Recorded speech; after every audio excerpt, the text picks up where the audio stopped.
Prologue. The night of the Kyuubi attack, a group of ninjas found the now-dead fourth Hokage and his wife Kushina Uzumaki in front of their baby, who is now the Kyuubi sealed in him. The group is composed of the third Hokage and two of Kushina's ex-students, Hana Inuzuka and Toyama, a plain-looking man with black hair, sea blue eyes, and wearing the traditional Jonin uniform. Hana was the first to react, running to her sensei's side, crying while holding the dead body. How could this happen? Why did the seal broke? I don't know, said the third Hokage, but they sacrificed themselves to protect the village. What I do not understand is why they sealed the Kyuubi in their own son. Knowing our sensei, she must have believed her son can endure this, stated Toyama. But what will happen to him? The third Hokage cited, if the civilian council refuse his godparents to take care of him. I would have said orphanage, but I highly doubt any orphanage or family to take him because of the Kyuubi, and I'm sure the civilian council will prohibit any ninja to help him. He will be in total solitude. Can we really not do anything to help him? Asked Hana. I'm afraid not. Until he become a ninja himself, even I will only be able to help him financially, answered the Hokage. So we will only be able to send him money? Asked Toyama. As sad as it is, yes, stated the Hokage. Then I have a favor to ask you, Lord Third, said Toyama. And what will it be? When Naruto become a ninja, I would like to be his Jonin sensei. Even thought I would like to say yes now, I must make the team's placement objectively, but I will keep that in mind, said firmly the Hokage. I understand, sir, said a saddened Toyama. 5 years later. And don't even think of coming back, damn beast. Those were the last word a 5-year-old Naruto heard from the owner of the orphanage he was in before the door was slammed shut. It was his 5th birthday, and as a present he was kicked out of the orphanage. He didn't cry as he learned the hard way that nobody cared about his tears. Well, nobody apart from Tenten, a girl 1 year older that also was in the orphanage. She had dark brown hair and 2 Chinese-style buns with short fringe bangs, dark brown eyes, and always wore a qipao. Since they met, they became nearly inseparable and shared a strong sibling-like relationship despite the orphanage staff trying to keep them apart. I suppose I won't see her before a long time. What should I do? The boy wondered as he walked aimlessly in the streets.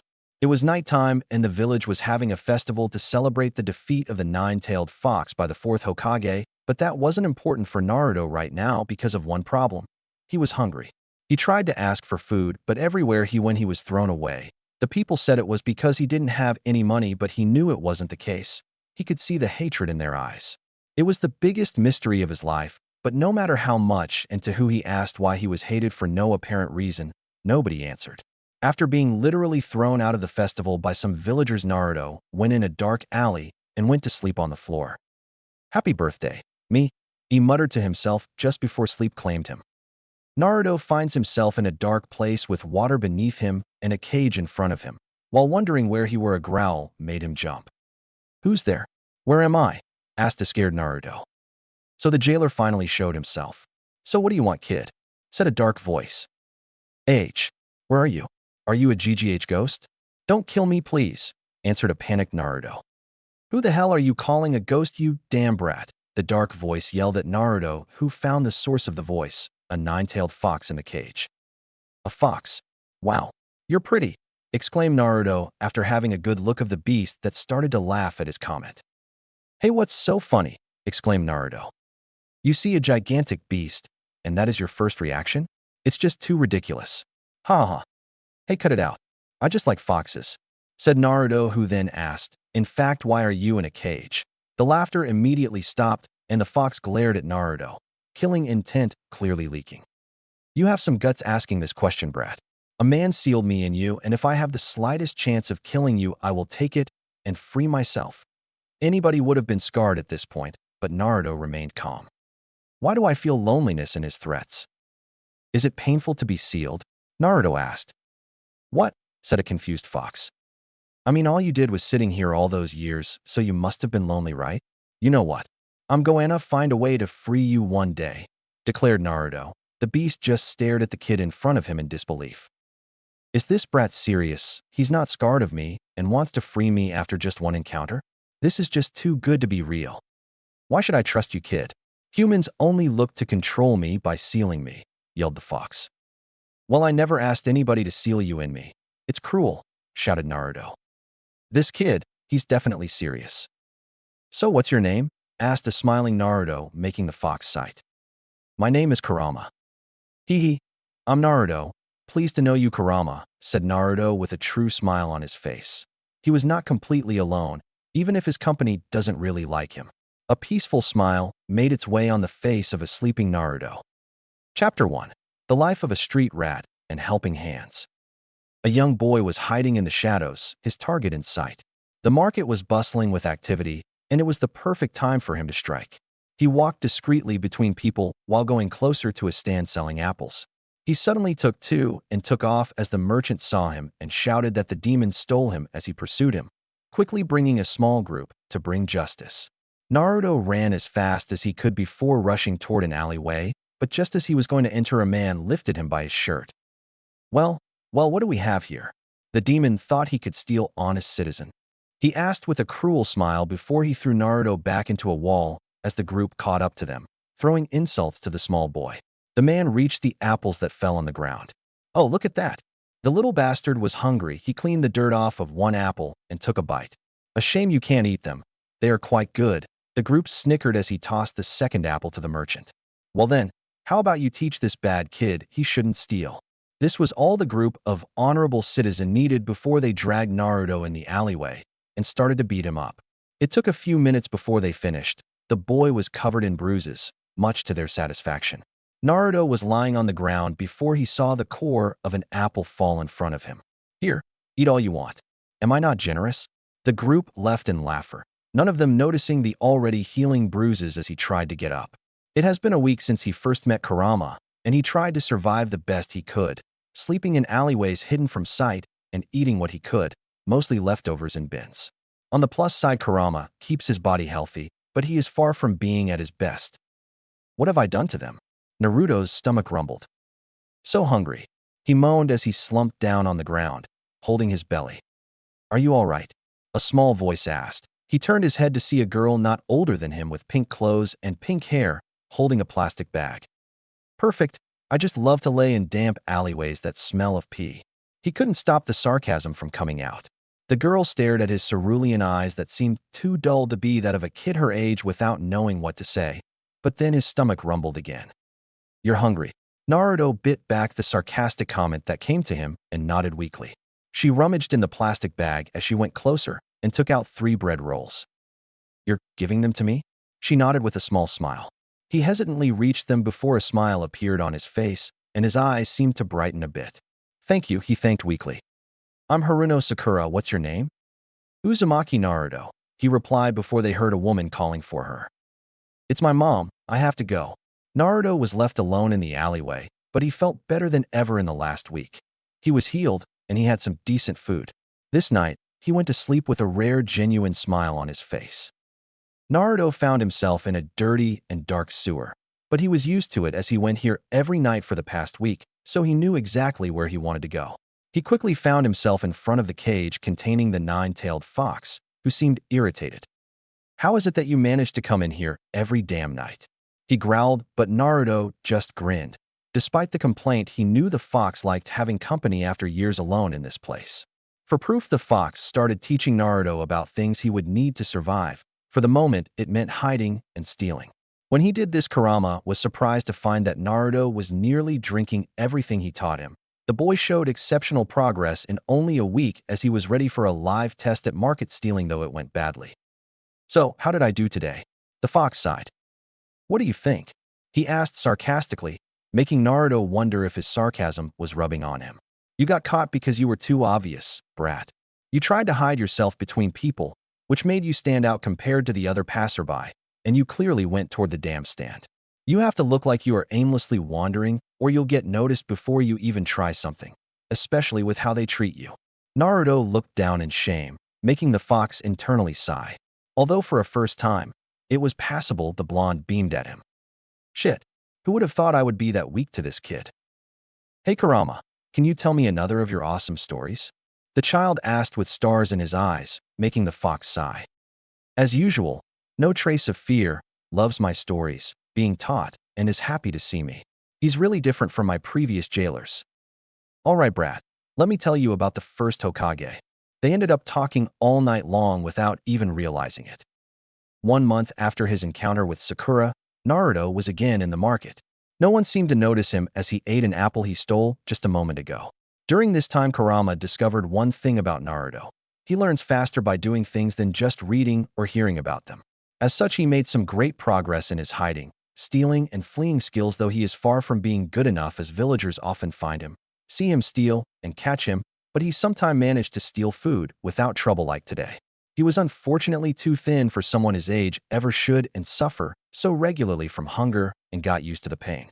As he finished his apple, he saw in an alleyway a brown cat with a red ribbon attached to its right ear and a black vertical line on its forehead with 3 lines going across it. The cat seemed to be hiding from something, which made Naruto curious and approach it. As he came closer, the cat seemed wary of him before it relaxed when it saw that the blonde wasn't one of its pursuers. Now next to the cat, Naruto could tell it was female and looked stressed out. The sound of people running came closer, and the cat immediately hid behind a bin. 3 Genins appeared in front of the alleyway and spotted Naruto. "Hey kid, have you seen a cat with a red ribbon on its right ear?" asked the closest one. "No, I can't say I did.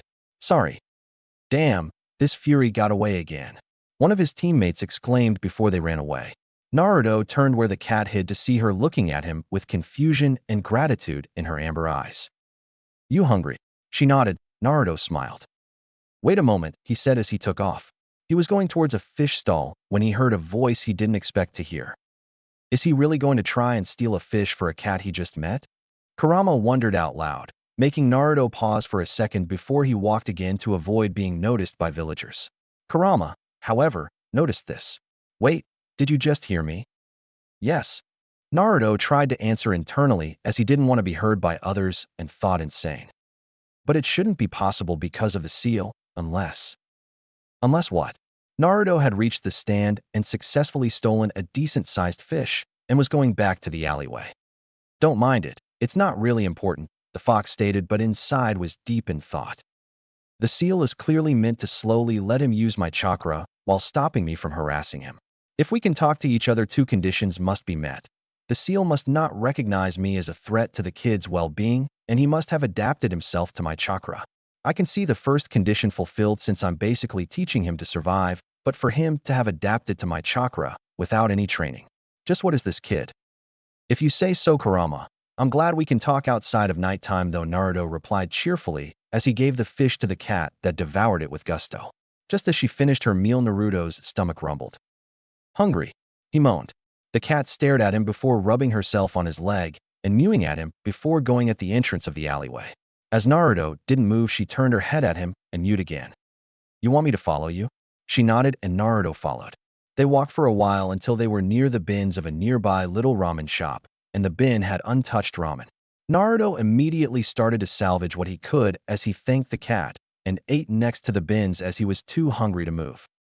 "What are you doing?" someone asked in a horrified tone. Naruto froze before he slowly turned toward the source of the voice, finishing his mouthful in a gulp while doing so. He saw an older slender girl with dark brown hair, large black eyes, and fair skin.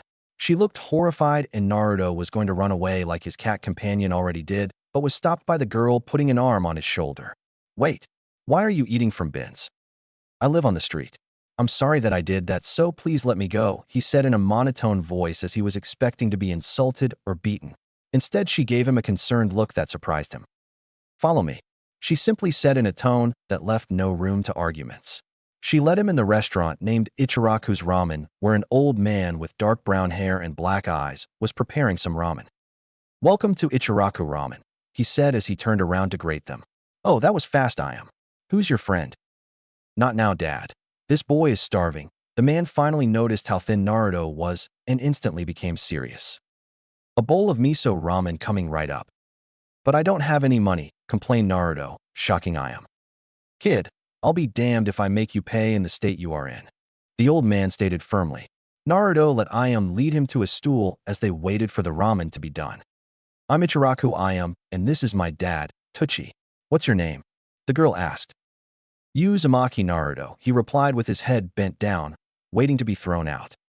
"Naruto, it's a good name. Nice to meet you," she said with a bright smile, which made Naruto look up just in time to see Tuchi place a bowl of ramen in front of him, with an equally bright smile on his face. Naruto lost it and started to cry, making them panic. "Thank you," Naruto said in between sobs and repeated himself over and over. Ayam had a sad smile before she took him in a hug, letting him cry on her shoulder. It lasted a couple of minutes before he calmed down enough and wiped his eyes. "Sorry. It's all right. Now eat up before it becomes cold," she replied with a smile. Naruto took a bite and froze. He never tasted anything that good before and proceeded to devour his ramen at frightening rate. Seeing this, Ayam's eyes widened as it was the first time she saw someone eat that fast. The bowl was finished in seconds. "You're still hungry?" Tucci asked with a small smile as he already knew the answer before Naruto hesitantly nodded. 15 bowls later, Naruto was finally full for the first time of his life. "Say, Naruto, do you live alone?" Ayam softly asked. Naruto nodded without looking at her in the eyes. "Naruto, whenever you are hungry you can come here. And don't even think about paying your food until you have a job, and that's final," Tucci stated. Naruto had tears in his eyes before he bowed his head and thanked them for their kindness. After he left the little restaurant, it was nighttime and Naruto was going in the alleyway he used as a sort of home. He arranged in a corner a ruined mattress, a cover, and some boxes that were all thrown away. It was the best he had in 1 month, but Naruto was proud. He even had this little place as he was hidden from the villagers. He went on his bed and thought about everything that happened in the day. "I found and helped the cat, and she helped me back by leading me where I could get food, making me encounter 2 nice people who want to feed me for free. I wonder why the majority of the village is mean to me." "Kurama? Yeah. Do you know why I am hated by most people? Is it something I did or underscore?" "No. First I'll have to teach you something. There exist things that are called seals. Seals can do lots of things very different, but their primary and most common use is to seal things into objects." "Got it." The boy nodded. If you put a sealing seal in a scroll, then you can store things inside the scroll that is unchanged no matter what it contains.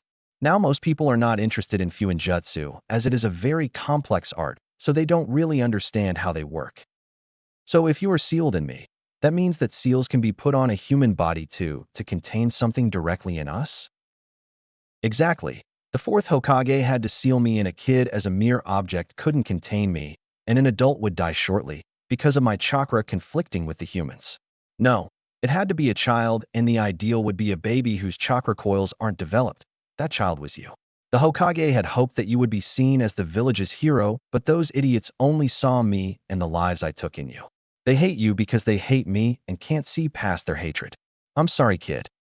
Why did you attack the village in the first place?" Naruto asked after a moment of silence.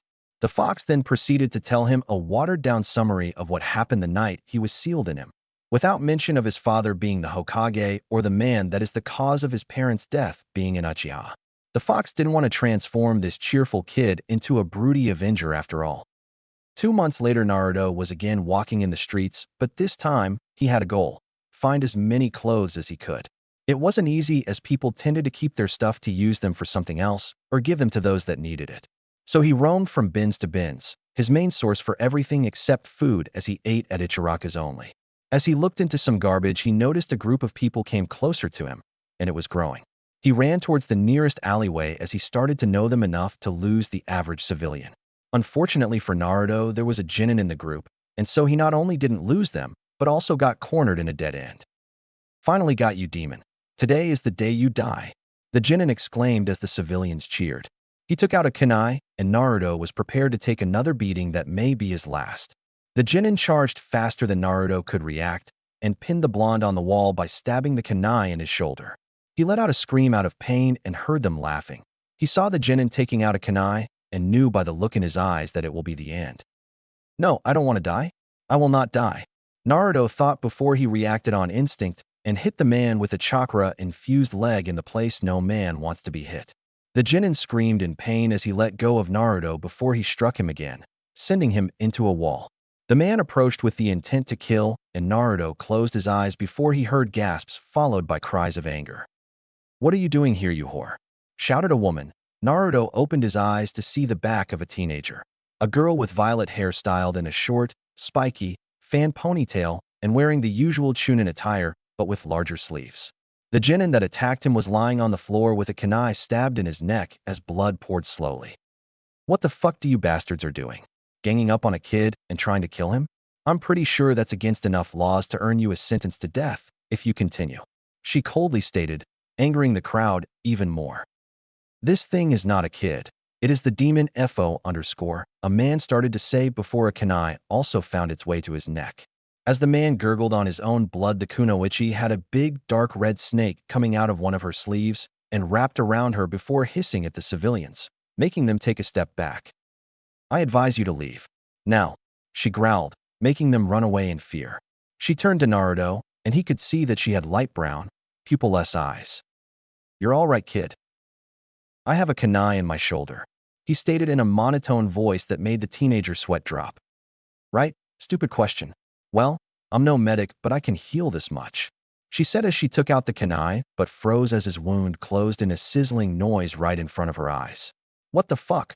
Are you going to hate me too now?" he asked carefully. "What for? You healed yourself, so less work for me," she said before standing up and offering her hand to help Naruto up. "I'm Mitarashi Anko, you? Uzumaki Naruto. Since you seem to have lots of friends, I'll bring you home." "Where to?" "I am home." "You mean they got you next to your house?" "No, I live in the streets." Anko froze for a moment. "How old are you again?" 5 years old. "And you live in the streets?" Naruto nodded. There was silence until she dragged him by the arm. "We are going to the Hokage." Naruto's eyes widened. He remembered that an old man with a funny hat came to see him from time to time, and he learned recently that he was the leader of the village, so he understood why it sometimes took months until he could see him again. But Naruto didn't want to bother him as already had a lot to do. So he did the only thing a kid his age can do: complain and struggle. Unfortunately for him, it was Mitarashi Anko who dragged him, and she was having none of this. A minute after he started struggling, he was knocked out. Anko's day had a good start. She got up, had dango, the food from the gods, for breakfast, and spent some time with her old friend Kurinai. But it became bad when she went to her job in the intelligence division as a torture and interrogation (TNI) specialist, and she saw a crowd of full-grown bastards chasing after a kid with freaking killing intent. She knew very well how the villagers could be cruel, as when her old mentor, Orochimaru, betrayed the village, she changed from one of the kunoichi that people respected and looked up to this snake whore. But despite how the civilians, and some ninja, saw her and the tough front she put up to cope with the hate of the villagers, she was really far from being cruel. A bit sadist by moments, yes, but not cruel if it is not her job to be. And seeing a kid, not even half her age, pursued by people attempting to murder him was one of the worst way to anger her. And no one wants to anger Anko Mitarashi. Then when she saved the life of the little boy, a woman insulted her. And then someone went and nearly revealed to the boy that he was the container of the 9 tails, and she was happy to apply the law by killing the one that was spilling out this S-class secret. Not only that, but she could relate somewhat to the kid. Both orphans, and both hated for things they had no control of. And to top it all, this kid that she could relate to had just told her he lived in the streets when he was 5 years old. So obviously she was going to bring him to the Hokage no matter what the kid thought of it. Hiruzen was not pleased. He had a bad day since he woke up far earlier than normal and somehow couldn't get back to sleep. Then he had to deal with stupid members of the civilian council that wanted the authorization to exile dangerous elements out of the village. Did they think old age made him, the freaking nicknamed professor and the damn god of shinobi, stupid? So he refused this stupid attempt to throw Naruto out of the village. Then he had to deal with his paperwork that seemed to constantly grow on its own. He could even swear he heard it laugh at him sometimes. And the worst is that old age prevented him from using shadow clones, as he will need all his energy if they are attacked. As he reflected on his old age, he came to think of the next generation, and with that of Naruto. It was 3 months since the last time he saw his surrogate grandson and was wondering if he went well. And that's when Anko arrived with an unconscious blonde boy on her shoulder with a tear on his t-shirt at his shoulder and dried blood on it. No, Hiruzen Sarutobi, the Hokage, was not pleased at all. "What happened?" he demanded sternly, noticing the anger in Anko's eyes. "I went to the TNI department to do my job when I saw a small group attack this kid with a genin as their leader. I killed the bastard, scared the shit out the others, and when I asked the brat where he lived, he casually told me he lived in the streets. I was going to bring him to you, but he resisted, so I knocked him out, and here I am."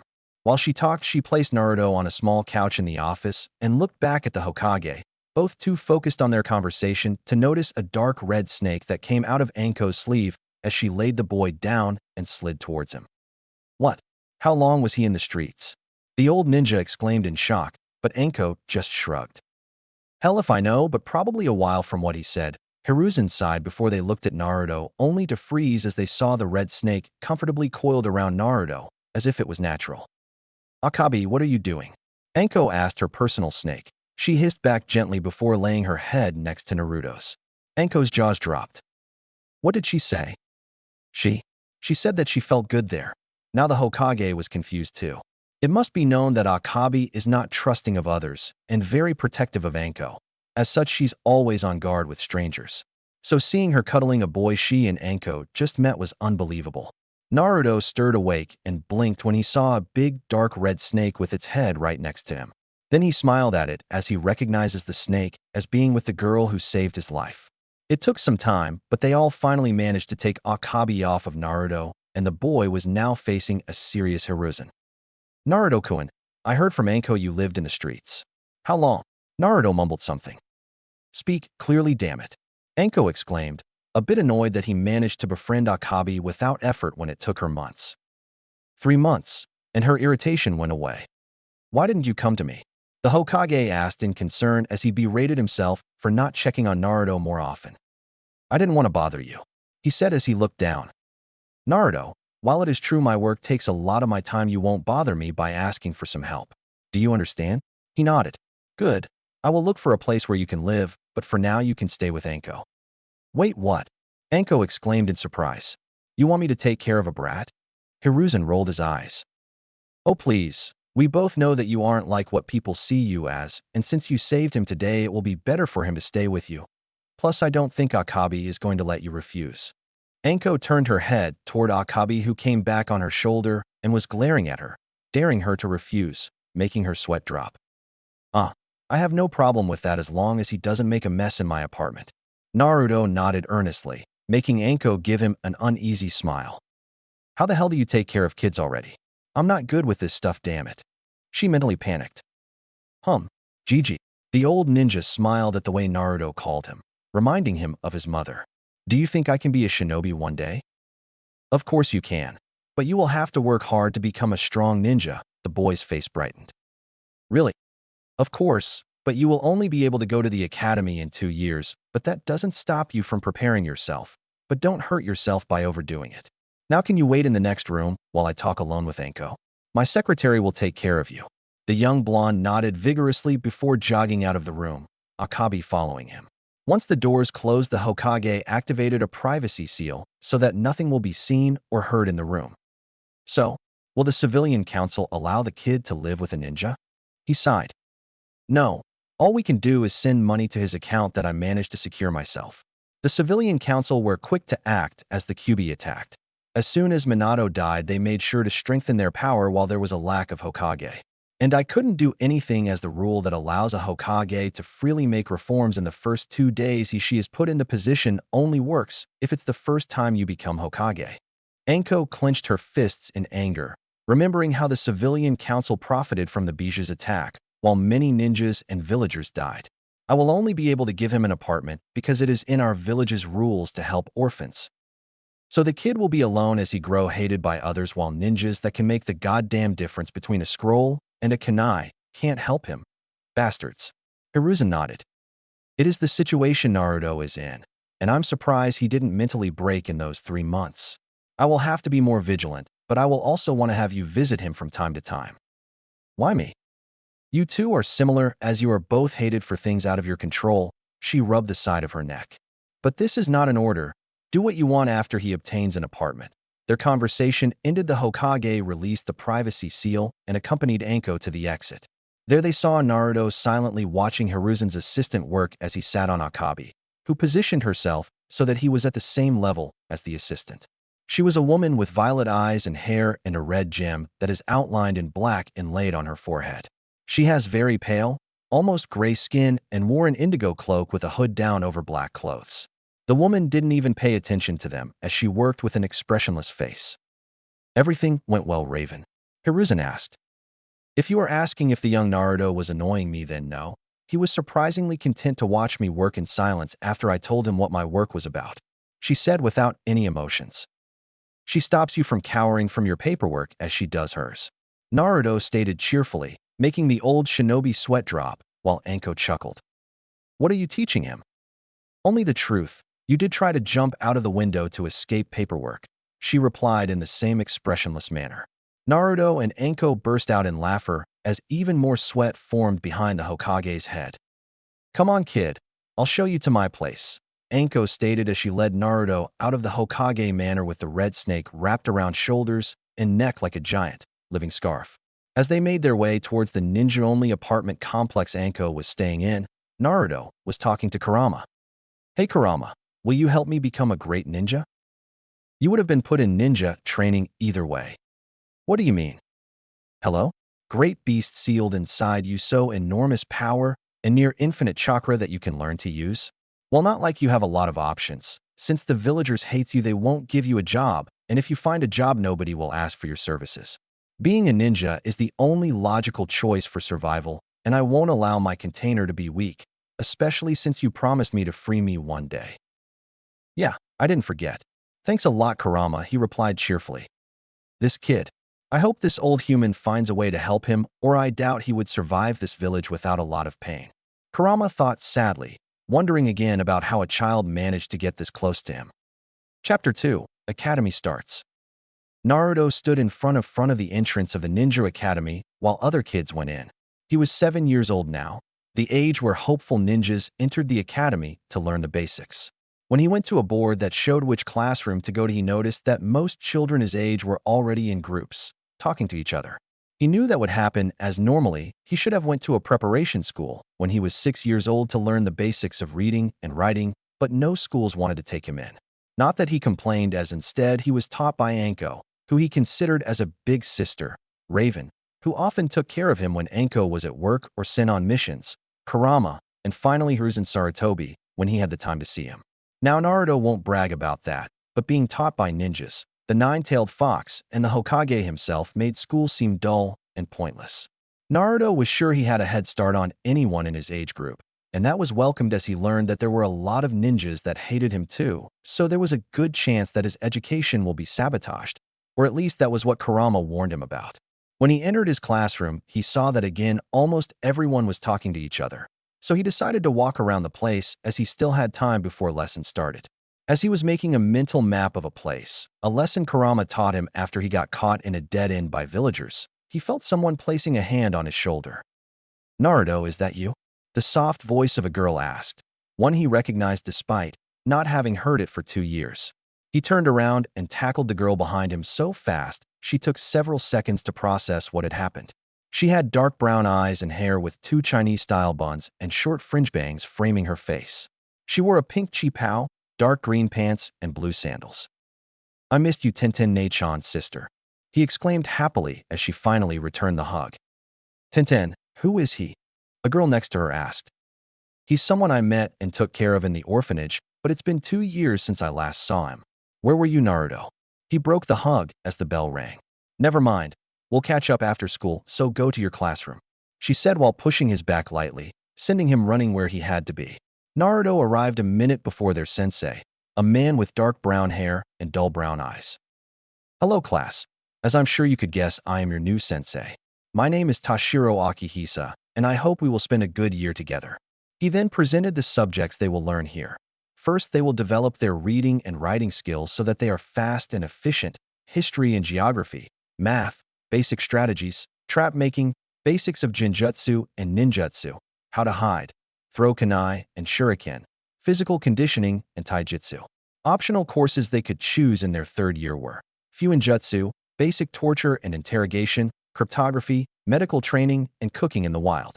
The 1st year focused on history, geography, reading, writing, physical conditioning, and chakra control near the end of the year.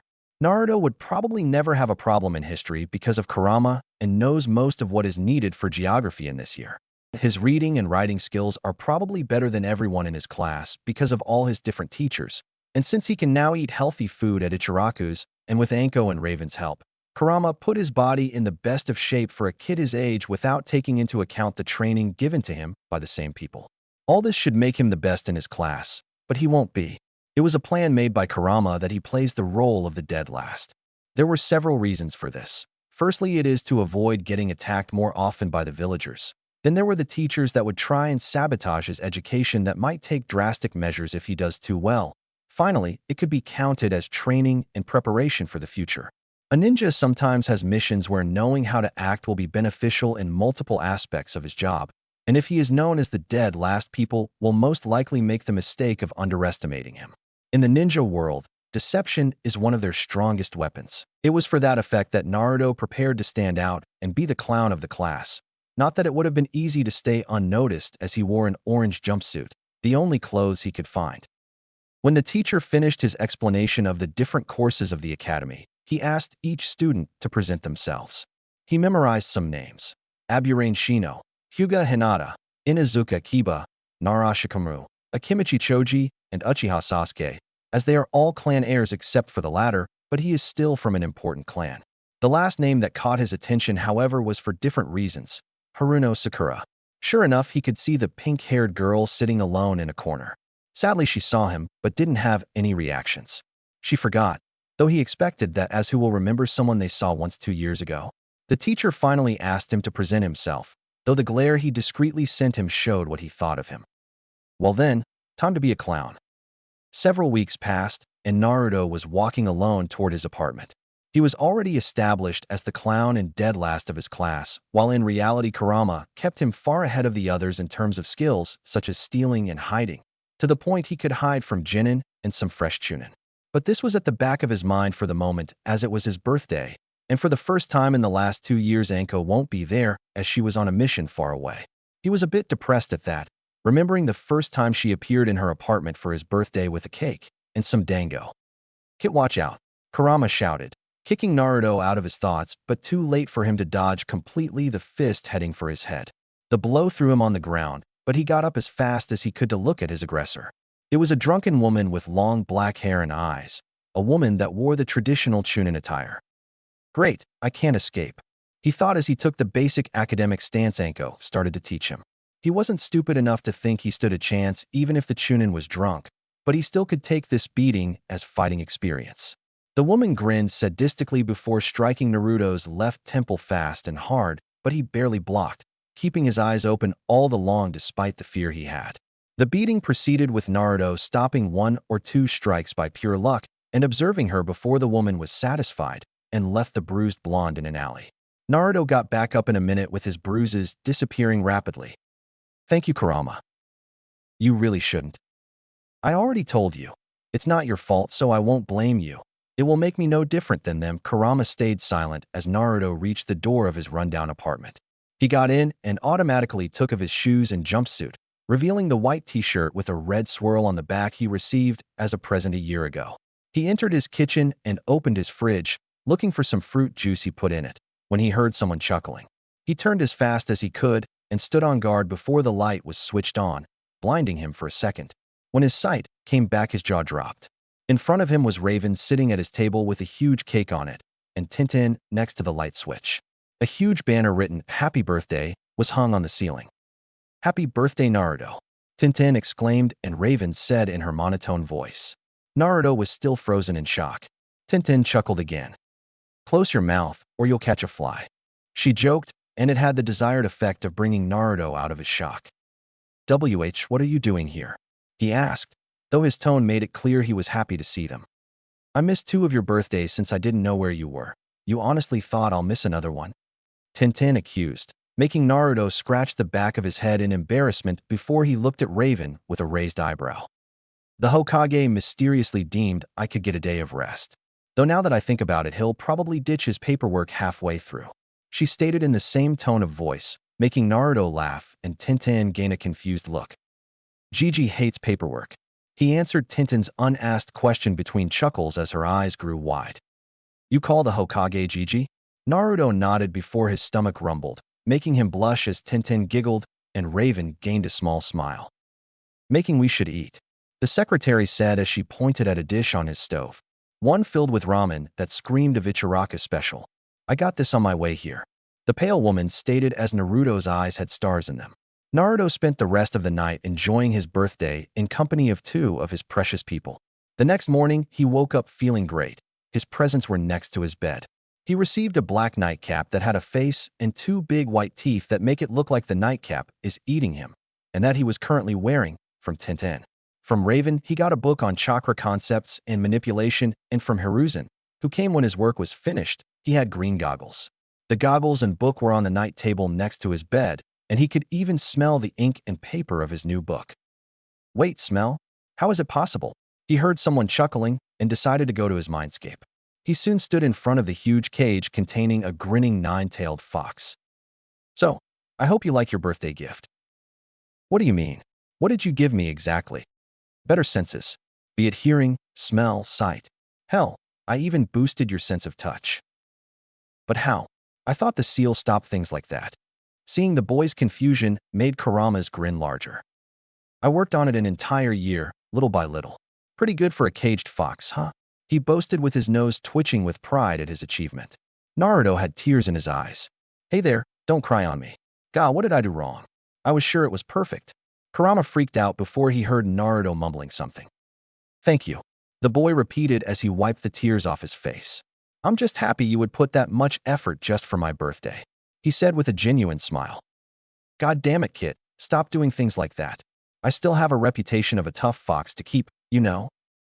Don't worry about it and go out of here. You still have school today. Okay, see you later too, San, father, he exclaimed before leaving his mindscape. Kurama's mouth was opened in shock for several minutes before he got out of it, laid down with his head on his front paws. Father, huh? I can live with that, he thought with a smile.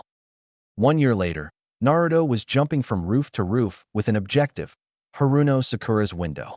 Now it wasn't to look at her sleep or any other creepy things the villagers will surely say he would do if they knew about his destination. No, his goal was simply to deliver a small box he held in front of the window. The reason is that he heard in class it was her birthday and he decided to give her a present. That's why he had saved up for a while to buy her a silver necklace with a single pink, polished stone. As he grew closer to her house, he heard some grumbling from within him. What was that, San? Naruto asked Kurama, the two having grown even closer since Naruto first calling the fox father. Just wondering why you bother giving her a present anonymously. You know as well as me that she fangirls over the Uchiha gloomy bastard. Just give up on her before it comes back biting at you. She is already violent against you, for God's sake. Thanks for your concern, Dad, but think of it as a way to repay the kindness she showed me back then. He responded with a smile, making the fox grumble about stupid, soft-hearted blondes. Meanwhile, Naruto had accomplished his task and was already heading for the academy. When he entered the school ground, he found that something was off. The last students entered the building with him being a bit behind, but it was too calm. No, too silent. Naruto looked around, an uneasy feeling setting in.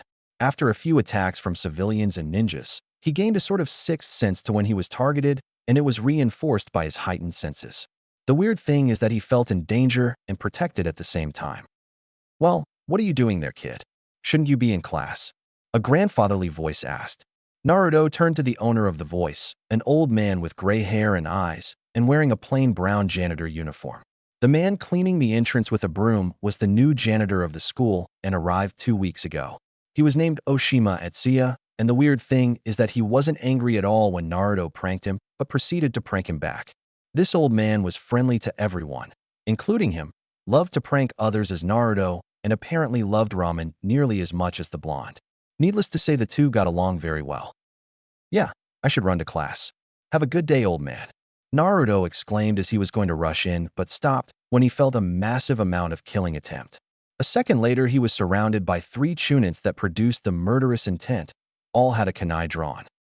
This time you will die, demon, one of them exclaimed as they threw their kunais too fast for Naruto to dodge. The blonde protected his face with his eyes closed, waiting for the pain to come, but it never did. He opened his eyes to see the weapon stuck on the ground and Oshima casually leaning on his broom. Who the hell are you and why are you protecting this beast? Nearly growled one of them. Me. I'm just a normal janitor that is doing his job, he stated as he straightened himself and twirled his broom quickly before gripping it solidly. Cleaning the trash, that is. The next moment, the 3 attackers were sent flying, unconscious, while the old janitor was behind Naruto, bent forward and his right arm outstretched holding the broom like an extension of it. The boy never saw him moving. He was just too fast for him. How? What? was all he managed to get out. Oshima turned to him casually, the broom resting on his shoulder. Oh, I'm just a retired shinobi turned janitor, and I just did my job. You, on the other hand, are late. Just tell your teacher I asked for your help with something to avoid getting punished," he said as he ruffled the blonde's hair. Naruto could only nod weakly before going to class. After escaping punishment thanks to Oshima's excuse, he sat down and listened on a boring lesson about the first and second Hokage. He already knew all that, and much more thanks to Kurama. After the lesson came the much-needed short break. This time most students decided to stay in class to talk, him being left out of any discussions as usual. "Hey, Forehead, I wanted to ask for a while. Where did you get this necklace?" Ino asked. Hers and Sakura's rivalry over Sasuke, the emo king, was well known. "I found it next to my window this morning, but there was no note to point to who gave it to me." "An anonymous admirer?" Another girl wondered. "More like a known admirer choosing to give a present in an indirect way, not that you'll know." Naruto, though, with a scoff. He really liked Sakura. She was strong-minded, smart, and beautiful. However, she lacked confidence, and she hides it by her short temper and suppressing her real thoughts on some matter. Her fangirl attitude also made her start a light diet so that she will grow thin. Even though she didn't remember her single act of kindness years ago, Naruto never did and took it as his duty to bolster her confidence by seemingly annoying her by asking her out on a date. This assured her that, despite Sasuke's attitude every time she tried to get close to him, she was still attractive and desirable. The whole anonymous present were partly for the same reason, the other being that he wasn't sure she would accept a direct present from him. "Maybe it's from Sasuke-kun, but he was too shy to give it to me in person?" Sakura fantasized, drawing a groan from his tenant. "I told you, Kit, a stupid fangirl." The emo brat never showed her any signs that he even acknowledged her, and she still thinks he gave her a present. This is ridiculous. As long as she's fine, I'm fine. Cammy, god damn it, you are the most tenacious kid I ever met. All this because she gave you something to eat when you starved. The great fox said in exasperation, not understanding why his unofficially adopted son went this far for a debt he paid long ago, with the interest included. She gave me some hope that some people could still give me kindness. It is priceless for me. Naruto looked back to the girls to see Ino observing him with her eyes narrowed, confused. Naruto smiled and waved at her. His fellow blonde scoffed and turned her head, but he could see her confusion stayed. Before he could ponder on it, Irika entered the classroom again with the students that were outside, making everyone sit back in silence. "Well then, class, I have to remind that tomorrow you will have a survival exercise. For that I hope none of you forgot to buy the supplies we told you to get, or you will have a bad time out there and some points taken for unpreparedness." The survival test, Naruto nearly forgot. He knew he would do well in this test as, sadly, he got experience in camping outside and surviving in the streets and the wilds because of the villagers. "For this test you will be in groups of 2. They are already made, and I will accept no complaints, understood?" Irika continued, earning nods from everyone when they saw he wasn't in the best of mood. And an angry Irika was the nightmare of any student, as you had to do a lot to truly anger the nice and fair teacher. Naruto vaguely listened to the groups before he was mentioned. Group 7 will be Uzumaki Naruto and Haruno Sakura. The teacher stopped a few seconds as Sakura moaned, clearly displeased, before going to the next group as if nothing happened. The rest of the day was uneventful except for the glares he got from Sakura and, strangely enough, Ino. As he walked in the streets, ignoring the usual glares as he wasn't hiding, he suddenly got dragged by the arm in a dark alleyway. Not willing to let himself be beaten up, he swiped the arm holding him away and took a sloppy defensive stance before realizing that his attacker was in fact Ino, and she looked angry. "What are you playing at dead last?" she asked scornfully. "What do you mean, Ino? Don't play dumb. You didn't react when Sakura talked about her anonymous present, which is not how you normally act. You would rather try and take the credit or be annoyed that she thought Sasuke gave her the present. The fact you did none of that indicates that you know who gave it," she stated angrily. "You sure have a lot of imagination," he said blankly, surprising Ino as she thought he would get angry. "I'm from a clan that specializes in information gathering, so lying to me will get you nowhere." Naruto mentally laughed at that. "Right, I know the guy who gave her the present. And so what? It's no big deal if she wants to fantasize about Sasuke giving it to her." Surprisingly, that angered Ino as she grabbed him by the collar and slammed him in the wall behind him. "And let her be hurt when she discovers that it wasn't him but a friend of the dead last." The fact he leaves a present at her window, showing he knows where she lives, is disturbing. Can you understand? She nearly yelled at him. And Sasuke doing that is not disturbing? What a messed up logic you have here. At least having a secret admirer will boost her confidence. He stated coldly, shocking her as Naruto never talked in this kind of voice. And frankly, seeing the normally cheerful boy speak that coldly scared her a bit. Wait, you are the one who dropped the present?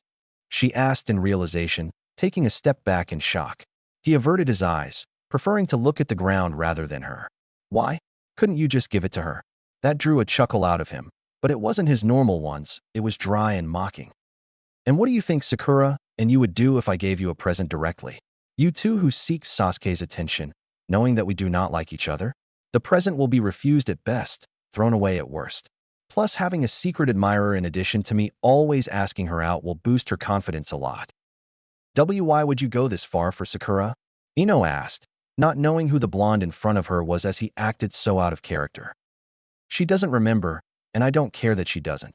But she showed me kindness when I needed it the most. I could never pay this debt back enough. And the more I know of her, the more I like her. Though I'm glad to see you are still her friend despite your rivalry over the team, bastard. You are weird, Naruto. I don't know who you are anymore, but if you hurt her I'll make you regret it, she stated with a glare. He nodded before walking away, turning back just before he left the alleyway. For anyone else this conversation never happened, am I clear? He asked in a cold voice, getting a short nod in return. When he truly left he heard her let out a breath she probably didn't know she kept. So, why did you drop the mask around her? Kurama asked. Because she would have pressed on the matter every chance she has, and if I don't talk she would ask in public, ruining what I did. The fox grinned. Glad to see you use your head, kid. I would have hated a dumb brat as my container. I suppose you will show off your survival skills to the pink-haired kid? I would love you to show her that she isn't the best. Of course, I won't disappoint you, father. Naruto mentally exclaimed as he made his way to his apartment, already reviewing the different spots that would be best to set up camp in the forest. Chapter 3. Survival Exercise. The next morning Naruto was seen being his usual clown as the class stood near the border of a forest of Konoha. This was a normal setting for a normal day, which was exactly what bothered Ino. She didn't say a word about her conversation with her fellow blonde, partly because nobody will believe her when she still had trouble accepting what she discovered, and partly because the way he told her, no, warned her to not tell anyone frightened her more than she would admit. She didn't understand anything about the so-called dead last any longer. He still acted like an idiot right now, but was it a mask he wore while his cold side laughed at how he fooled them, or was the cold side a mask to intimidate others? Or perhaps both are masks and she never saw the real Naruto. She was so deep into her thoughts that she didn't notice the person standing next to her until she was roughly shaken. What? Hello, anyone here, Ino Pig? Asked the voice of her once friend turned rival in love. What do you want, forehead? She automatically shot back in irritation. Seeing if you didn't go insane, you've been staring at the idiot as soon as he arrived. She whispered loudly, nobody apart from her in range to hear her. I did. She blinked blankly. Are you okay? The pink-haired girl asked in barely hidden concern. Ino smiled internally as she saw once more that they were still friends of sorts despite their rivalry. Yes, I just had a lot to think about. This unknowingly caused Sakura's above-than-average imagination to run wild about what the blonde boy may have done to make Ino that spaced out. What did this idiot do to you? She asked through gritted teeth. Nothing important. I just wondered about his lack of reaction about your anonymous present yesterday. It's true it was weird he didn't say it was from him. Sakura wondered out loud, a hand resting on her chin. He probably realized nobody will believe this lie. She concluded, bringing Ino to another conclusion of her own, one she didn't like at all. She's right. Nobody would have believed the truth, and I wouldn't even know that if I didn't confront him about the present. No, I wouldn't even know that if he acted the same way he does at the academy. I was fooled like the rest. Me, the Yamanaka heiress. How he must have laughed when I told him it was useless to lie to me. Sakura, she called, interrupting her rival's rambling about how obvious it was that the present was from Sasuke. When she was sure to have her attention, she continued. Be careful out there. What do you mean? The confusion was clear on her face. Just be careful, okay? Ino was satisfied by her friend's unsure nod before Irika arrived and demanded the class attention. All right, everyone. as I'm sure you remember the exercise you will participate in will last 1 week. In this time, you will be noted on your preparation. By the way, I'm glad all of you brought everything you needed. Irika looked at the few students known for forgetting their equipment regularly, eliciting playful protests from them. As I said, you will be noted on how prepared you are, the application of any survival skills that were taught, and your choice of emplacement in the zone you will be assigned in. You will be all given emergency rations to last 1 day. It must be noted that eating it will take points off your final mark in most cases, as you will not always have food with you in a mission turned bad. But why give us the food if eating it will take some points? One student asked. As the name suggests, these are emergency rations, and as such should only be eaten if you have no choice, in which case points won't be deducted by the Chunin monitoring your pair. The teacher calmly answered before giving each pair their test zone on a crude map. When Naruto got the map of his pair's assigned zone, he grinned as he once camped near it and knew a good spot to stay at. He blinked and the map was in the hands of his reluctant partner that motioned for him to follow her. She seemed irritated. The test began. Why did they think it was a good idea to pair me with the idiot of the class? Sakura's ranting never stopped since the beginning of the test, and Naruto's attempt to talk to her all failed, so he followed silently. Is it to teach me to resist torture? Ouch. That would have stung more if she actually knew what torture is, but still. Sadly, Sakura's irritation caused a similar reaction from his adoptive father. Will this useless pink-haired brat just shut up? I'm trying to relax here. Son, punch her. The fox yelled in fury, making Naruto's sweat drop internally. No.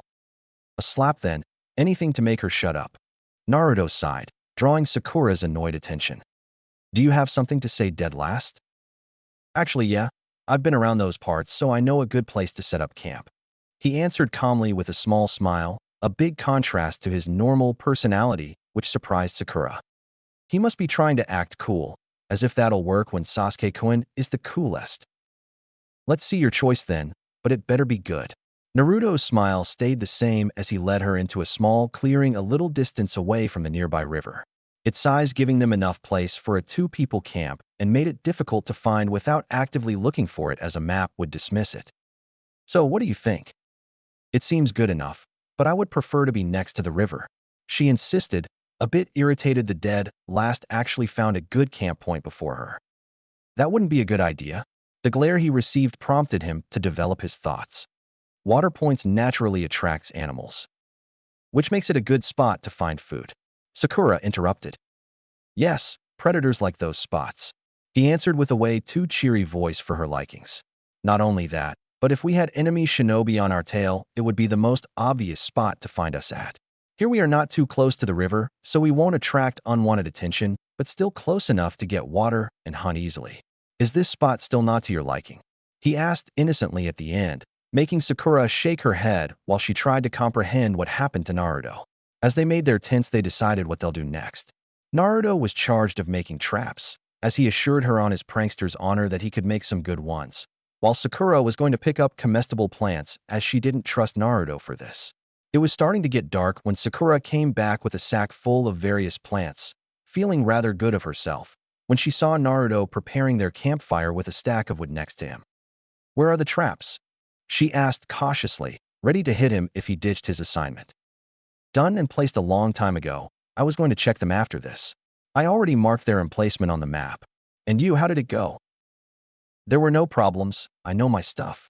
She scoffed as she emptied the content of her bag. Naruto stared at the various plants before sighing. You never looked how the plants looked in real life, did you? Are you saying that I don't know what I'm doing? She asked angrily with her fist raised. However, she was surprised to see him completely calm. One of the most common comestible plant around here, one of the first ones in our academic books, have a cousin that looks nearly exactly the same. The problem is that it's poisonous, and you have a majority of this poisonous variant in your bag. You're lying. There is no such plant. She exclaimed angrily, as if she would let the dead last act as if he knew more than her, who has the best academic marks in the class. It is not in the academy's books to test students and teach them to learn outside school too. And how would you know about it? And by the way, they wouldn't poison students. I never said it was deadly. He answered in the same overly cheerful tone he used earlier, which she suspected he used to disturb her. It will only cause you awful itchiness all over your body for a few hours. And as for how I know, I read about them and was once forced to eat them. You actually studied something? And why would you eat poisonous plants? First, very funny. Second, when you are starving in the forest, you will eat anything, even when it's lightly poisoned. Thought in my case, Tucson negates most poisons, so it was completely safe. He thought happily. Sakura was staring at him in confusion before silently separating the poisonous plants from the comestible ones. After building a rudimentary campfire, Naruto checked the traps and came back with a single rabbit, which he immediately started to prepare to cook it. Sakura stayed silent during this, and Naruto was prepared to spend a silent night, so was surprised when she asked something. What? I said, do I know you? Well, I would hope so, since we are in the same class, and, well, you are talking to me right now, he said with a small grin. That's not what I mean, and you know it. Did I meet you before the academy? It's not impossible we met in the streets once or twice. Why? He asked, hoping she will leave it at that. Hope that was destroyed as she took a thoughtful expression. I remember now. One day as I walked back from the market with my mother, I saw a blond boy lying in a dark alleyway. I gave him food. It was you, wasn't it? 3 bread rolls, that's what you gave me. He simply answered, deciding that it was useless to try to hide something she figured out. Is that why you ask me out on dates nearly every day? Because I gave you food. Her disbelief made him chuckle. When you give food to a starving person, kindness to someone who had nearly none before, you end up giving this person more than that. You gave me hope, made me remember that not everyone hated me and that I also deserved to find some happiness. You basically helped me not to break when I was in the gutter, literally. The seriousness in which he said it caught Sakura off guard. Never had she seen the blonde boy act or talk like that, and she was lost. Was this Naruto the real one? Then she remembered the warning Ino gave her before the test. Be careful. What have you done to Ino? She asked warily. What do you mean? He said in honest confusion. She told me to be careful just before the exam, and since she was lost in thoughts while staring at you. Could be she's developing a small crush and is confused about her feelings? He tried, but the stern glare he received made him sigh in defeat. She may have warned me to not do anything stupid to you, and I may have shown a bit of my more serious side, which may have scared her a little since it's, you know, different from the clowning act I give at the academy. Sakura stared blankly at her as she processed the information. Firstly, Ino threatened someone for her sake. It shows she clearly considers her as a friend, and it was nice to see she didn't truly lose someone she cared for because of their rivalry. Secondly, Naruto only acted like a clown, which means he is skilled enough to infiltrate a place and hide his abilities. Lastly, and not the most reassuring, he scared, to some extent, Ino. With what he revealed about acting in the academy and the sudden and disturbing change with his more serious side, made sense. Why do you act like a clown then? From what you said, you shouldn't be the dead last. That drew another chuckle, though this one was dry. Never noticed how nearly every adults glare at me in the village? A select few civilians don't, and while they are more ninjas that don't, most of them hates me for a reason I don't even know. Even in the academy, Irika-sensei is the only one who treats me fairly despite not being fond of me. The other teachers hates my guts and tries their best to put me down. Now imagine what they would try to do if I showed any kind of progress in school. He's right, Sakura realized in shock. A lot of time teachers just threw him out of class for no good reasons when we were going to view an important subject. Irika-sensei is the only exception to that. No words were exchanged between them after that, and Naruto was happy to let her process what he revealed to her. As he readied himself to sleep, he noticed there were no sign of the Chunin that was supposed to look after them. He never showed up. I have a bad feeling. What do you think, Dad? That the Chunin assigned to guard you hid his hatred good enough to be given this task, but the occasion to leave you alone was too tempting. I would advise to stay alert in case of an attack. In other words, just a regular day? Good night, Dad. You do realize that you come every night in your mindscape to see me as you sleep, so saying good night is stupid? It's the thought that counts. If you say so, Kurama replied with a smirk, but he couldn't shake off the feeling that his adopted son will suffer another hurdle soon. It was now 6 days since the beginning of the survival exercise, and Naruto could honestly say he loved it. For one, he has showed his normal and more serious side to Sakura, and while it took some time, she got used to it. After that, they got to learn a bit more of each other, mostly Sakura rediscovering Naruto, and she even apologized for how she previously treated him.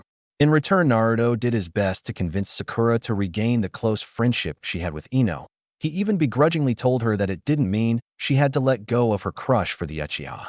While he wouldn't say they became friends, they were at least friendly acquaintances, and that meant a lot to him. However, all wasn't perfect, and the Chunin assigned to watch them came the second day before disappearing several hours each day. A feeling of danger became more and more present to Naruto as time passed, and it is only the morning of the sixth day that he discovered why. That morning, Sakura was woken up rather rudely by Naruto, and while she would normally unleash her righteous fury upon the one who woke her, the look of utter panic on his face as he rapidly packed his bag stopped her. "What is happening?" "Wolves," came the short answer, accompanied by several howls. "A lot of wolves. Pack the strict necessary and follow me back at the village." She didn't even bother to answer as she started to pack her own bag and got dressed as fast as possible. It was only a short time until they heard another howl, much closer this time. "Where is the Chunin grading us?" she asked in panic. "He could take a piss for all that I care right now." "Move it," he exclaimed as he grabbed her arm so that she follows him. They ran as fast as they could, not bothering with stealth when they were already hunted down, but the wolves kept getting closer. "Naruto, the Chunin," Kurama started. "I know, okay. That's the reason why the Chunin disappeared several hours a day, to make wildlife eat me. You won't be able to outrun them." "I know, and she is going to be killed because she was unlucky enough to be paired with me. Like hell I'll accept that." "Kit." Naruto turned toward Sakura. "We won't be able to make it. Run as fast as you can toward the village while I provide a distraction." His voice was calm and monotone, and a small part of him wondered if being near Raven helped him perfect this. "What? I won't let you play the bait," she protested, not believing she would just let one of her classmates put himself in danger and possibly die. While heartwarming, it wasn't the time for that. It wasn't up to discussion. "If you attempt to follow me, I'll throw kunais at you," he threatened while channeling his inner Anko. It worked perfectly as Sakura nodded with a pale face, and he reminded himself to thank Anko for the few lessons in intimidation she gave him. He suddenly changed direction to run diagonally towards the wolves while making as much noise as possible. "Come here, you mutts," he shouted as he saw the first wolves. "I heard Naruto is delicious this time of the year." The wolves did decide to charge him, but he couldn't help but feel that something was wrong. They targeted him far too quickly to be a mere coincidence. Sakura could only stare at his rapidly disappearing back as she ran back to the village, not believing he actually risked his life to save hers. A Chunin suddenly appeared in front of her. "Due to dangerous circumstances, the exercise has been canceled and all students brought back to the academy." She let out a breath of relief. They were safe. "I am far from safe. Really, really far from safe," Naruto thought as he could smell the wolves coming closer. His instinct shouted at him to jump to the left, and he obeyed, narrowly dodging a claw swipe but halting his run. He was surrounded by slightly bigger than normal gray wolves, with the alpha being the biggest one. It was a pack of 16 wolves, 8 adults and 8 juveniles. If that wasn't suspicious enough, then their creepy clouded eyes were a dead giveaway that the situation wasn't normal. "That fuck. They're under a jinjutsu to attack you. They won't rest, eat, or drink until you are dead, so find a way to go back to the village even if you have to use all your chakra," Kurama ordered as his concern leaked in his voice. Naruto stood still when he heard this, took a deep breath before he answered. "No." "What? It's not the time to play tough. They'll slaughter you." Naruto, however, wasn't listening and thought back to a lesson Irika gave on jinjutsu. More specifically, the easiest ways to dispel them. "Say, Dad, the two most common and easy way to dispel jinjutsu is channeling our own chakra through our system or have another do it for us, right?" he asked as he rapidly climbed as far up a tree as he could, just out of reach of the wolves. "Don't even think about it." "But Dad, I can't let them die because somebody put them in a jinjutsu to harm me. They are in a similar situation than you told me you were in when you attacked the village." "Fine, but you will need to channel enough chakra to break the jinjutsu done by a Chunin. Be careful that your chakra doesn't overload their pathways.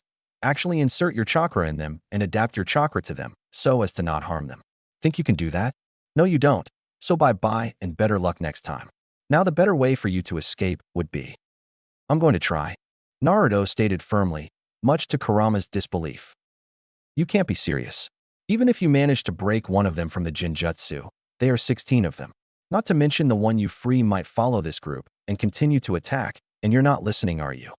The great fox asked as Naruto concentrated on gathering his chakra in his hands. Sorry, Dad, but I can't let them in this state. He jumped as far as he could, landing on a surprised wolf in the back, the both of them tumbling on the ground before separating themselves. I don't want to harm them, Naruto thought as he concentrated even more on his chakra. He and the wolf charged each other. They are just victims that didn't ask for what is happening to them. Just like Kurama, just like me. I don't want to harm them. He slid under the leaping wolf. I won't harm them, no matter what. He struck its belly, hoping it will work. To Kurama's disbelief, Naruto's wish to dispel the genjutsu the wolves were underneath without harming them transferred itself to his chakra somehow. While not perfect as the wolf still yelped in pain, Naruto's chakra didn't harm anything in the animal as it traveled through it like a shock wave. Not even a sore muscle to accompany the momentary pain of the wolf. The boy's chakra connected with the animal's own chakra perfectly. That shouldn't be possible, and definitely not on his first try. While it is common for a human to dispel a genjutsu, put on another human their chakra doesn't actually connect to the other. It takes years even to geniuses to be able to adapt their chakra to connect with their target, not even including the difference between species. When Naruto did it, albeit for a second, purely instinctively, just what is going on? Naruto got up as fast as he could before dodging another claw swipe from another wolf. Taking advantage of his unbalanced position, the attacking wolf pounced at Naruto, who prepared himself for pain, but was surprised when the first wolf he freed collided with the other one. The opportunity was too big to pass, and he channeled chakra into the second wolf, freeing him with slightly less pain. The 14 other wolves surrounded them and growled. 2 other growls surprisingly answered them. The 2 freed wolves stood at each side of Naruto as they faced the pack. Seems like I have help. Thanks, he told the 2 wolves with a smile. Then they attacked as one. It wasn't a heroic battle where the opponents were dodging with grace the blows of their enemy endlessly. It was a chaotic and savage melee full of sweat, saliva, and blood. Mostly Naruto's blood. Naruto charged toward a wolf that jumped at him, while his 2 canine allies drove off 2 other wolves away. However, as Naruto applied chakra to his third wolf, he felt a sharp pain in his back as another wolf tore his clothes and dug his claws in his flesh. He screamed in pain as he turned around to strike the offender with his chakra as one of the freed wolves pinned him down. 4 wolves were freed, 12 to go. It continued in a similar pattern for a few minutes. Dodge. Try to strike a wolf who will dodge most of the time. Free those pinned down by his temporary allies. Get hit and bloodied by some other strikes. Get healed by Kurama, and repeat. Soon, all the wolves were freed, all but one. The alpha let out a loud roar that made the other wolves back off and surround him and Naruto. The blonde boy didn't need to be a genius to understand what the biggest wolf wanted: a duel. He stood ready in a basic academic stance, except his hands were opened, palms facing his opponent, while the alpha stood close to the ground as he growled. The wolf suddenly jumped toward Naruto faster than the boy expected from a wolf, and he couldn't totally dodge the claw swipe that hit his left shoulder. Again, he let out a small scream of pain as his flesh got torn. Naruto tried to strike back with his right hand, but the alpha not only dodged the attempt, but also bit the arm and used this to throw the boy into a tree hard enough to slightly break the bark. Following the warning of his tenant, Naruto rolled over as the wolf tried to claw his face out. The fight lasted a few more minutes in a similar pattern, Naruto trying to land a single hit and the alpha destroying him. Yet no matter how many times he got sent down, Naruto rose up. No matter how many wounds he suffered, they healed quickly. This seemingly angered the hypnotized wolf as its prey still dared to stand before him after taking away his pack, and he decided to make it pay. To Kurama's astonishment, the alpha's chakra spiked as he jumped toward Naruto and spun faster and faster. The wolf was using a jutsu. Dodge! Naruto heard his adoptive father shout in panic.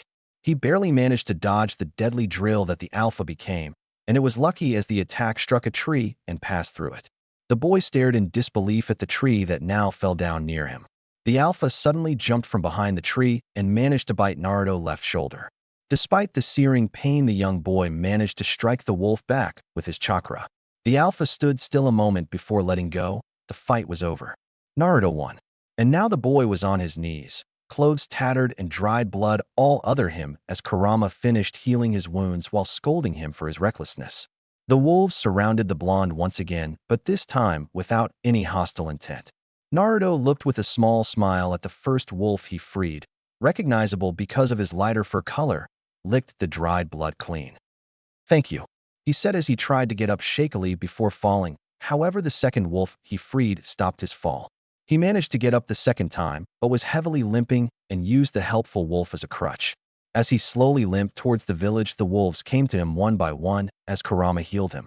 Each wolf rubbed themselves or licked Naruto in thanks as the boy walked straighter because of his tenant's healing. They followed him until he was close enough to the village's walls and then retreated slowly into the forest. Naruto waved at them before making his way to the village's gates, feeling lighter than ever before even at full health. Surprise guards stopped him at the village's entrance and sent someone warn Iruka and Enko that Naruto was here.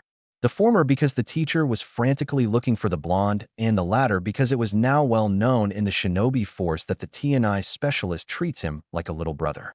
And it was easier to tell her outright than have her extract information concerning him.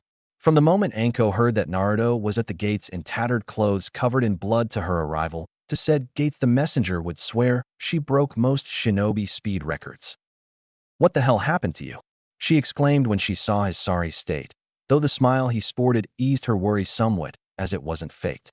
Akabi rushed out of her sleeve and proceeded to observe his body for any injury the Kyuubi might have left. "Wolves, lots of them. Where are the fuckers?" A dark aura seemed to surround her while she took a kunai, and Akabi let out a threatening hiss towards the forest. Hey, it wasn't their fault. They were under a jinjutsu. Everyone around Enko froze at the sheer amount of killing intent that was leaking from her and her snake. "We are going to see the Hokage," she stated, and Naruto could only shakily nod as he felt Akabi coiling around him like a scarf. She grabbed him and used a shunshin to bring them to the Hokage's manor as fast as possible.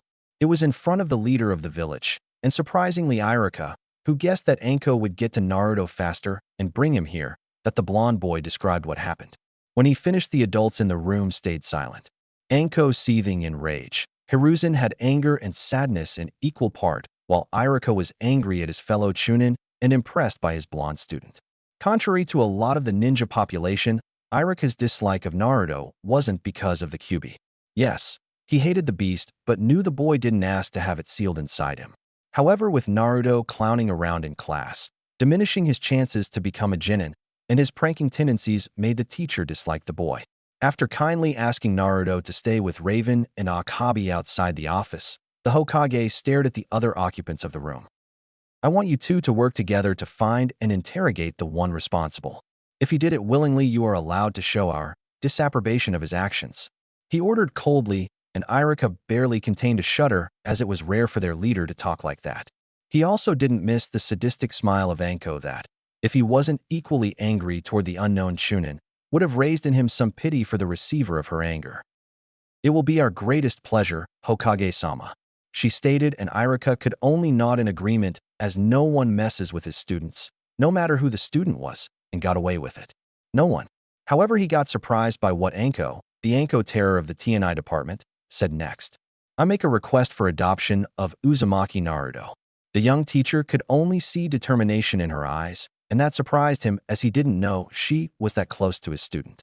Yet he also heard a hint of desperation in her voice, shattering some belief he had on the seemingly untouchable woman next to him. Hiruzen sighed sadly. "Unfortunately, I can't make that happen." "Why?" Her anger was clear. "The council. You are the Hokage, yes or no?" She started to shout. "I know the civilians gained more power since the Kyuubi's attack, but you are still our leader. Not only that, but he was attacked by a Chunin, so that should be enough reasons to override their disapproval of a ninja taking care of him. I wish it was the case, but it isn't as long as the culprit isn't found. I trust Naruto when he said the wolves were under a jinjutsu and targeted him, but he is only an academy student. You can guess what they will say if we use that to try and pass your adoption request. However, if the culprit is caught, then you would be able to override any of their decisions, as Naruto would become a civilian specifically targeted by shinobi forces, since it wouldn't be the first attack. Yes, or at least of the attacks that we could prove. The old leader confirmed, igniting a fire in Enko. Shortly after, they were allowed out of their leader's office and greeted to the sight, unfamiliar only to Iruka, of Naruto sitting on Akabi next to the Hokage's secretary in silence. The two adults escorted Naruto back to his apartment, where Iruka left to prepare for next day's lesson, but not before firmly stating that the boy could take the day to rest. That night, Anko slept on the same bed as Naruto, hugging him protectively as they often do when nightmares plague them. The next day, Naruto was on his way to the academy despite what Irika told him. He was feeling well after all and had no wounds to show, so, despite being a bit tired, no reasons not to go to the academy. It was on his usual way to the academy, which was nearly entirely made of dark alleyways, that he found Ino and Sakura talking. He saw them in the middle of a small alleyway he often used to go to the academy, and, thanks to his enhanced senses, he heard a few words of their conversations. Words like friend, regret, and unfortunately, but sadly not surprisingly, Sasuke-kun. Seeing as they both knew of his mask, he decided to have some fun and stuck to the shadows as he went closer. So, I would really want to go back to how we were before. I missed having you as a friend, Sakura admitted sheepishly. Ino stared wide-eyed, only blinking a few times, and the silence was too embarrassing for the pink-haired girl. Say something, she nearly whined. I'm sorry, Ino snapped out of her trance. I was just wondering where this sudden change comes from. You were the one that declared we weren't friends, but rivals after all. This caused Sakura to sigh. Someone talk some sense into me. Someone? Oh, please don't tell me it's. Hello, ladies. Great day, isn't it? Naruto interrupted, grinning like a maniac when he saw them literally jump in fright. Naruto, they both shouted in anger, which only made him chuckle. Yep, that's me. Don't ever scare us like that again, Sakura warned.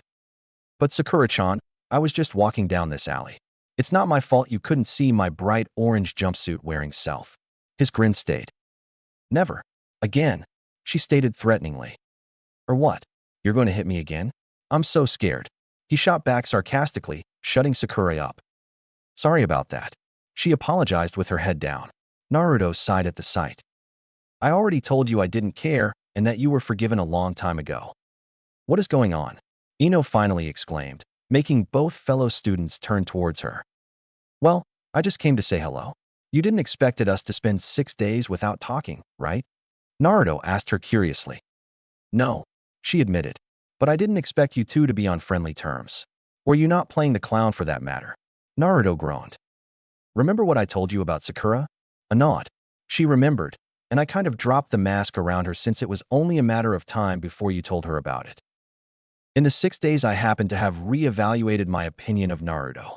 Ino nodded, having expected this since she too changed her opinion on her fellow blonde when she learned he wore a mask, and it was only after one encounter. And Naruto, allow me to properly thank you for protecting me from the wolves. It was brave of you. It was nothing, really. He denied, embarrassed. Ino was deathly pale. You mean the wolf pack that ended the exam were onto you? Sakura and Naruto both explained what happened, Naruto deliberately diminishing his actions, only for Sakura to correct him. Ino was impressed and grateful, feelings she shared to the boy. No, you shouldn't thank me for that, really. By the way, you shouldn't talk about this to anyone, and keep my mask a secret too. Why do you play the clown anyway? From what I heard, you shouldn't be the dead last, so why forcing yourself in this position? Ino asked. Naruto knew she was stubborn and capable to ask that again in front of the class, compromising his school mask, and that wouldn't sit well with him. 2 reasons. It is good training, and with how disliked I am by most of Konoha's population, including the ninja part and most of our teachers, I don't want to see how far they'll go to sabotage my chances to become a shinobi. Well, sabotage more anyway. Either way, just act like you always did when you dealt with me, please. See ya. He finished as he left before they could form any answer. Fortunately for him, both girls would comply to his request. Unfortunately, they also agreed with each other that they will find out more about him. As such, it was a normal day at the academy, except that Irika dragged Naruto to a secluded space to give him an earful about his presence here when he should be resting, and the rare subtle glances Ino and Sakura threw his way. Yeah, things were getting, as a lazy genius classmate of his would say, troublesome. At least things couldn't become worse, right? Right?